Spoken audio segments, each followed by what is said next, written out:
नमस्कार, सुशल संवाद में स्वागत है। मैं शशि भूषण आपके साथ। जो झारखंड की पॉलिटिक्स है किस तरीके से बदली है जब से 3 प्रदेशों का रिजल्ट आया है और इसमें बीजेपी की बड़ी जीत हुई है, उसका झारखंड की राजनीति पर क्या प्रभाव पड़ेगा और किस तरीके से लोग जो है यहाँ पर अब जो है सत्ता का समीकरण बदलने लगा है। कई बयान जो है संकेत देने लगे हैं कि आखिर सत्ता का जो समीकरण है वो किधर जाएगा। आज इसी पर बात करेंगे।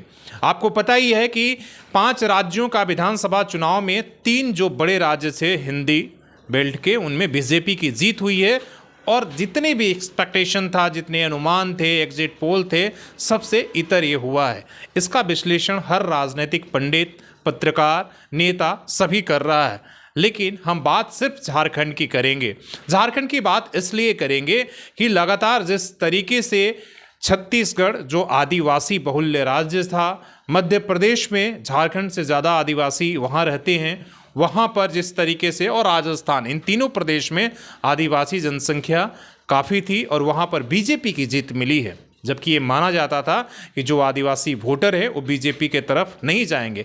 तो कहा जा रहा है क्या जो 15 नवंबर को प्रधानमंत्री झारखंड स्थापना दिवस के दिन खुट्टी आए थे बिरसा मुंडा की, उन्होंने जो जयंती थी उस दिन वहाँ से उन्होंने एक तरीके से पूरे देश के आदिवासियों को संदेश देने और साधने की कोशिश किया था। उस समय क्या वो जो एक तरीके से संदेश था उन लोगों तक पहुंच पाया? और उसी का ये नतीजा है। इसलिए कि उस दिन भी कई जो पॉलिटिकल पंडित थे ये आकलन लगा रहे थे कि ये प्रधानमंत्री का एक तरह से आदिवासी समाज को साधने का मास्टर स्ट्रोक है कि जब चुनाव के अंतिम दौर में वो झारखंड में आ रहे हैं, बिरसा मुंडा की जन्मस्थली पर, उस धरती पर जा रहे हैं और वहाँ से आदिवासी समाज के लिए कई उन्होंने घोषणाएं की। कहीं वो कारगर साबित हुआ, ऐसा कहा जा रहा है। लेकिन इन सब के बीच में सबसे बड़ा खतरा झारखंड में है और झारखंड में जेएमएम के लिए है, हेमंत सोरेन के लिए खतरे की घंटी एक तरीके से हो गई है।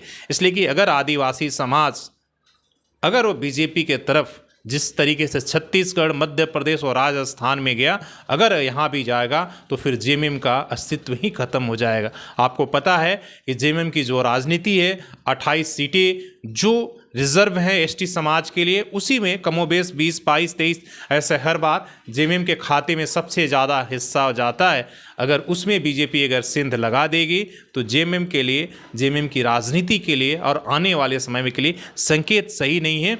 और इसीलिए आप देख रहे होंगे कि जब से रिजल्ट आया है जेएमएम के तरह से कई बातें कही जा रही है। लगातार हेमंत सोरेन जो मुख्यमंत्री हैं वो जहाँ भी जा रहे हैं, जिन भी जनसभा में जा रहे हैं, वो लगातार आदिवासी हित की बात कर रहे हैं। वो कह रहे हैं कि देखिए आदिवासी समाज के इकलौते इस देश में हम मुख्यमंत्री, और जब तक रहेंगे तब तक आदिवासियों के साथ हित नहीं होगा। उसे बात एहसास दिलाने की कर रहे हैं और कोशिश कर रहे हैं।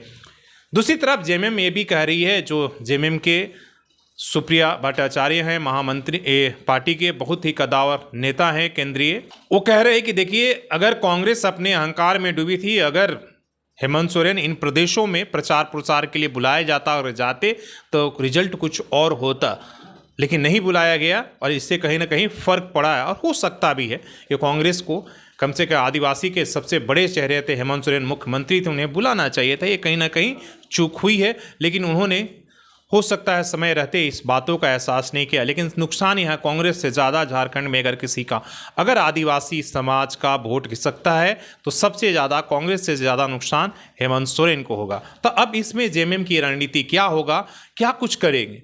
आपको पता ही है कि अभी जो इंडिया गठबंधन की बैठक होने वाली है उसमें हेमंत सोरेन अपनी व्यस्तता का उन्होंने कहा कि देखिए हम बहुत व्यस्त हैं इसलिए उस बैठक में हिस्सा नहीं लेंगे।